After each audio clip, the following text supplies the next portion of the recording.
درود رفقای خوش‌ذوقم. امروز میخوام یه غذایی بهتون یاد بدم که نه کشک و بادمجونه نه حلیم بادمجون، ولی یه چیزیه بین هر دوتاش، تازه خوشمزه ترم هست.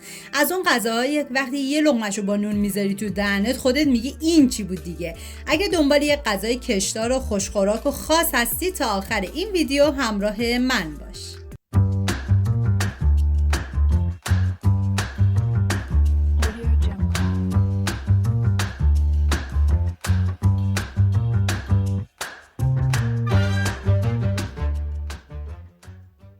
ما برای این غذای خوشمزه نیاز به مرغ داریم که من از ران مرغ استفاده کردم. شما میتونید از سینه یا ترکیب از سینه و ران استفاده بکنید.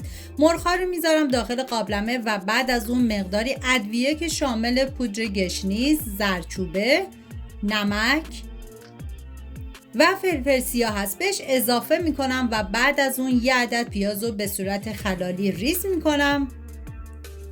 و ما نیاز به لوبیا سفید و نخود داریم که من از 24 ساعت قبل خیس کردم و بعد از اون به مرغ اضافه میکنم. حالا مقداری آب بهش اضافه میکنم و میذارم تا اینا کاملا بپزه. ببینید آبو باید به اندازه‌ای بریزید که در آخر 1 لیوان از آب حبوبات و مرغ باقی بمونه، چون ما به اون 1 لیوان آب نیاز داریم. و حالا بادمجونا رو من کبابی میکنم و بعد از اون داخل یه ظرف سردار میذارم به مدت 20 دقیقه. این کار باعث میشه که پوست بادمجون به راحتی جدا بشه. حالا من پوستش رو جدا میکنم و بعد از اون بادمجون رو ساتوری میکنم. من خودم اولین بار بود این غذا رو درست کردم، ولی اینقدر خوشمزه و خوش‌طعم بود که رفت تو لیست غذاهای همیشگی و به شما پیشنهاد میکنم که حتما درست کنید.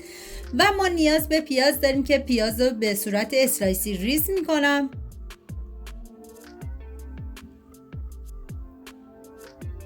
و سیرم کاملا ریزش میکنم. شما حتی میتونید سیرم رنده کنید دیگه، فرقی نمیکنه. حالا این مواد آماده کردم میذارم کنار و میریم سراغ مرغ و حبوبات که دیگه کاملا پخته شد و من استخون و مرغ‌ها رو ازش جدا کردم و حالا داخل تابه مقداری کمی کره حیوانی میریزم و بعد از اینکه داغ شد پیازایی که ریز کرده بودم و بهش اضافه میکنم. هم میزنم و میذارم تا پیازها کاملا سرخ بشه. و حالا نوبت اضافه کردن ادویه هستش که شامل زردچوبه، فلفل سیاه و پودر گشنیز. هم میزنم و میذارم ادویه ها تف بخورن و عطر ادویه ها آزاد بشه.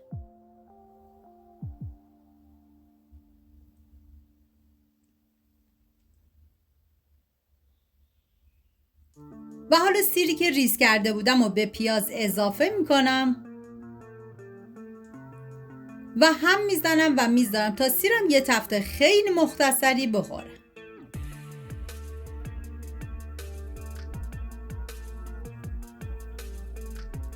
و ما نیاز به نعنا خوش داریم که به پیاز اضافه میکنم و هم میزنم و میذارم تا نعنام یه تفته مختصری بخوره. ببینید نعنا رو نباید زیاد تفت بدید چون تلخ میشه. و حالا بادمجون ساتوری شده رو بهش اضافه میکنم و هم میزنم و میذارم تا یه تفته مختصری هم بادمجون بخوره.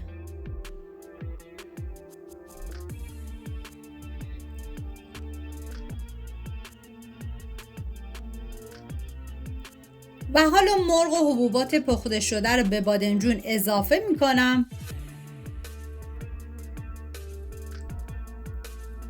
هم میزنم تا همه مواد با هم دیگه مخلوط بشن و میذارم به مدت 1 دقیقه این مواد تف بخوره.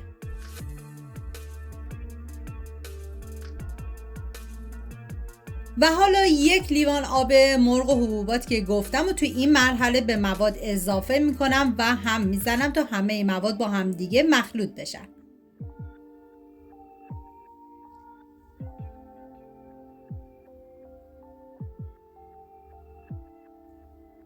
و حالا من با بلندر کاملا له میکنم. شما میتونی با گوشکوب دستی هم این کار رو انجام بدی. واقعا یه ترکیب عالی و بی‌نظیره.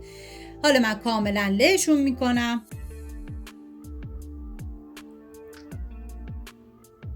و حالا نوبت اضافه کردن کشک رقیق شده. کشک رو بهش اضافه میکنم و زمانی هم که کشک رو اضافه کردید باید هم بزنید که کشکتون بریده نشه.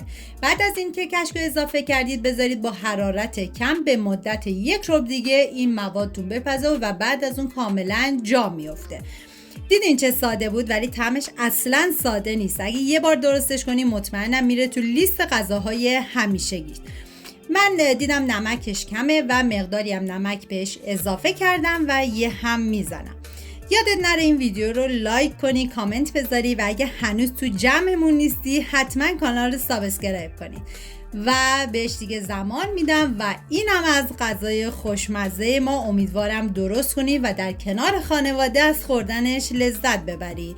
و در آخر من با کشک و مقداری حبوبات و پیاز داغم تزیینش کردم.